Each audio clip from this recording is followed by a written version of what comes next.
Canal. Amba Canal. Non au néocolonialisme. Non au colon.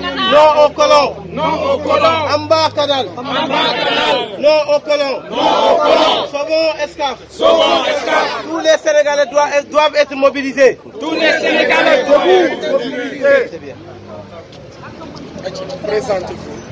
Je m'appelle Lansana Diandi. Je suis le secrétaire général de la section Simpix Excaf Télécom. Je parle au nom de tous les travailleurs du groupe Excaf Télécom. Alors, nous sommes mobilisés aujourd'hui. C'est une mobilisation exceptionnelle des travailleurs de Excaf Télécom pour dire non à une tentative mafieuse de liquidation du groupe Excaf Télécom par le groupe Canal International, une entreprise française qui n'a cessé de nous poser d'énormes difficultés depuis qu'on a gagné le marché de la TNT.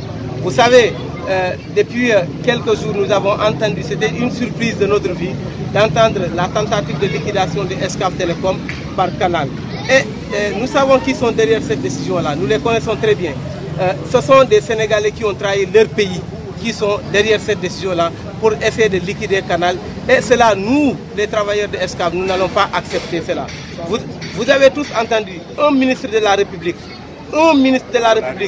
dire que tous les Sénégalais ont besoin de Canal. Il est payé par le contribuable sénégalais. Et il devait être le premier à défendre une entreprise nationale. Et il renie l'entreprise nationale, il renie le peuple sénégalais pour aller défendre les intérêts des colons. C'est ce qu'on appelle le néocolonialisme qui doit s'arrêter. Alors, l'ensemble, donc, pouvez-vous revenir, vous avez des liquidations que Canal a proposé pour acheter votre TNT ou bien c'est quoi exactement le problème? Je veux vous dire aujourd'hui, Canal, allez chercher, nous sommes tous des journalistes, allez chercher partout. Est-ce qu'il y a un décret de l'État du Sénégal, du chef de l'État, depuis Abdou Diouf jusqu'à présent, qui autorise Canal de diffuser au Sénégal? Il n'y en a pas. Alors vous voulez qu'on collabore avec une entreprise étrangère qui est illégalement installée au Sénégal, qui exploite les Sénégalais illégalement, qui exploite nos maigres moyens? Pourquoi nous allons l'accepter? Nous n'allons pas l'accepter. Canal a fait une proposition. Cette proposition, nous ne pouvons pas l'accepter parce que le Canal n'est pas légal. C'est une entreprise qui est illégale au Sénégal. Vous savez, il y a deux décrets, deux arrêtés de justice qui ont été prononcés contre Canal. Et Canal bafoue tous ces arrêtés-là. Pourquoi? Mafieusement, il nous exploite. Est-ce qu'une entreprise sénégalaise aura l'audace d'aller en France pour s'imposer illégalement et défier les lois françaises sans en être inquiété? Vous le pensez? C'est le Sénégal qui allait accepter ça. Et les Sénégalais épris de justice doivent défendre la cause des entreprises sénégalaises. En difficulté avec 500 milliards de capitalisation. Lolo, ce ko may moy américains yi ñoko jappalé té bo la may wax moy wax américains yi ñoko jappalé. Mu ne leen yeen nak bu nekké né jappalé won leen ñun entreprise française même bu ñu amé difficulté dañuy tok France suñu entreprise nek France.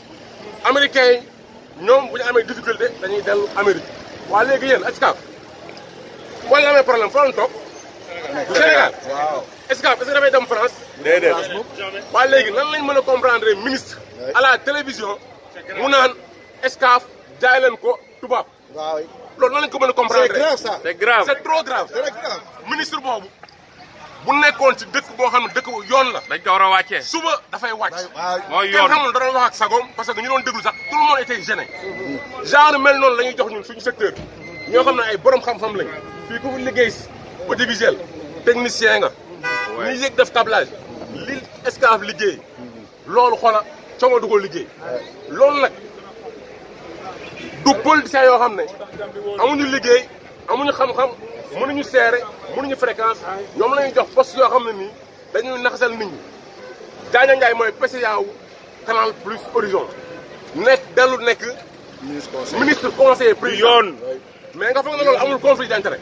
bu leer nañ comprendre nga nan la Excaf gagné France depuis boobu mënuñu exécuter. ñu war a fay ay centaines de millions. ay France daal di def appel mu tap UEMOA dem dëkk. li Mali def ñuy xeex parce que boobu duñ nooteel Sénégal nag bu duñ nooteel te ku gis na mois de mars bii war na am mu lay fàttaliku donc na Macky Sall def attention si ñi nga xam ne dañoo bëgg a suuxal ay champion yoo xam ne champion national lañ. France bu ñu la limalee keroog bu ñuy lim Canal Bolloré ci xam moom ñaata entreprise la am mais mën na 5 minutes mu koy lim léegi mu ñëw fii Canal Plus Sénégal amul droit amul décret ñu bàyyi ko muy liggéey soo ko attaqué ñu ne ñoom amuñu dara nga attaqué Canal Plus International ñoom ñu toog fële nañ ñoom seen yoon nekk si yóbbu la UEMOA wala leen mais ñun mën dëkk lañ nekk jaam lañ bëgg a nekk ba léegi. ba léegi. mënuñu nekk dafa doy donc ça suffit. Canal na dellu ginnaaw. gouvernement bi xam ne ñi fi nekk ñëpp amul ay français amul ukrainien amul russe. ñëpp ay sénégalais la kenn bëggu si jël gaal génn fi. fii lañ bëgg a toog liggéey. donc nañ ñu dimbale te loolu noonu c'est par force. man nekkuma Excaf. mais maa ngi prévenir képp kuy liggéey si audiovisuel.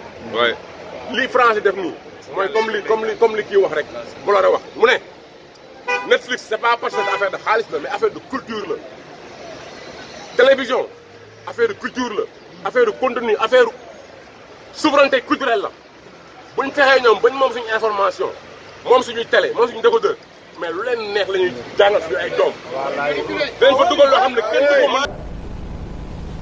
Quand la personne du président de la République monument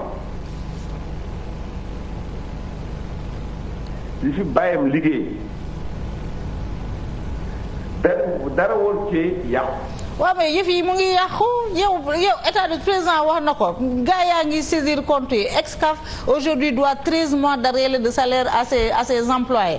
Excaf est sous le coup d'une liquidation des mains de Excaf et vous, représentant de l'État du Sénégal, du président de la République, vous demandez à une entreprise de droit, à une entreprise sénégalaise ñu jël ko pour des questions de souveraineté jox ko li nga xam ne moom mooy la TNT nga ne moom na nangu dem def jonction avec Canal Plus bu bëggee survivre est-ce que nekkuloo di valider cette entreprise de liquidation de Excaf bi ñuy soupçonné.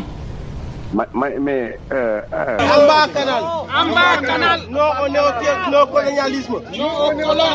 Non au colon. Non au colon. Amba Canal.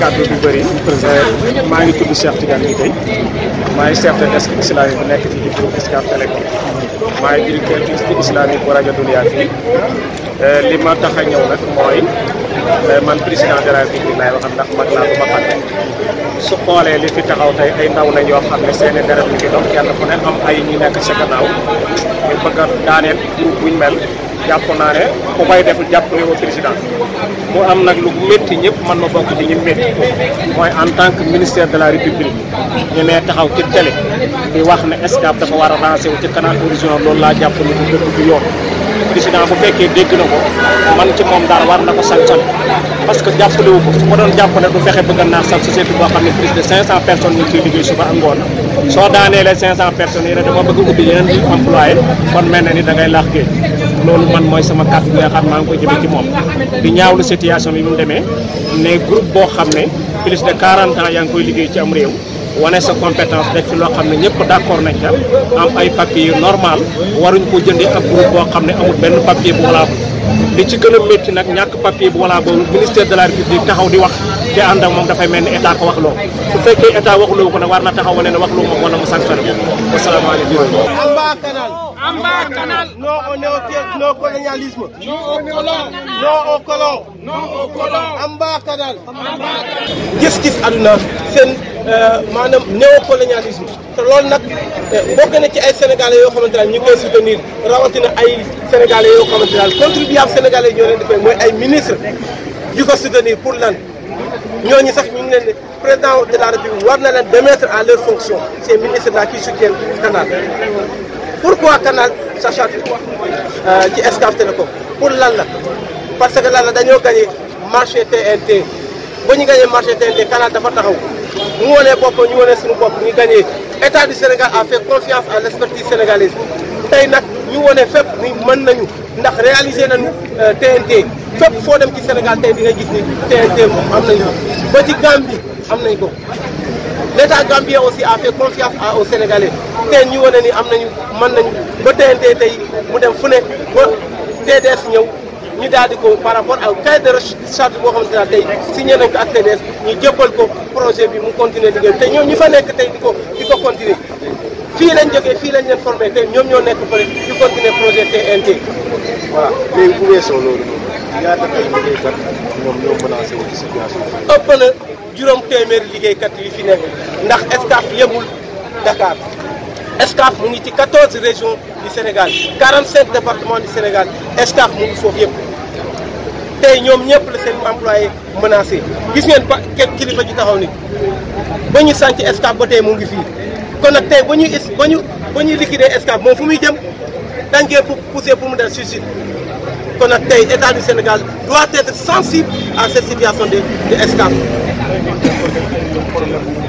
waaw loolu bokk na si lu ñuy jànkonteel ay jafe-jafe payoor loolu lu ko andi mooy problème bii bu ñuy nootal ndax tey ba ñu bàyyee ñu liggéey du ñu toll du ñu nekk ci ay situation bii ñàkk ñu bàyyi ñu liggéey te état du Sénégal du ñu seetaat moo ñu andi lii boo leen xoolee tey câble distributeur yi nekk fii ne dañ leen war a interdire ñoom ñi ngi liggéey frauduleusement ñi leen di seetaan kon nag tey ba ñu interdire ñooñu ñu bàyyi Excaf mu liggéey mu jaay décodeur mu jaay ay chaîne ndax mu ngi fay droit tey ngeen yaakaar dinañ nekk ci situation bi kon nag état du Sénégal war naa xoolaat boppam. waaw dinañ mën ay activité tant que situation bi génnooñu ci ndax lii point de départ la xam naa ne du ñàkk dinañ leen woowaat ngeen ñëw ñu wax leen suñu plan yu ñu war a def ngir ñu am satisfaction ci xeex. Amba Canal. Amba Canal. Non au néocolonialisme. Non au colon. Non au colon. Non au colon. Amba Canal. Quand la personne du président de la République, monument,